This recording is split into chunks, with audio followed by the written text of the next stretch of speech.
Allah'ın zikredildiği, Peygamber'e salavatı verdiği, Peygamber'in tarifi var. Beşincisi, yaşlı adam, çünkü bilmedim ayetlerden, cevaplarsa kulak attım.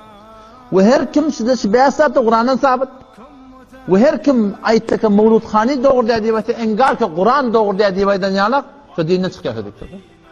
Oturuncu yerinin öyle, yani 700 yıla çeldiğim şunu ummat bilmeyiptir.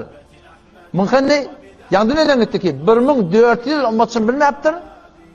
Bir ağayı şahsı falani, bir nam falan taqsir, geriye Türk mesela bir çetinle, özünden fetva veriyor, Mevlud yerleşi behsatma, ve her kim şu da Kur'an'dan sabit, ve her kim şunun inkar eden var ya, o diye dinden çıkıyor.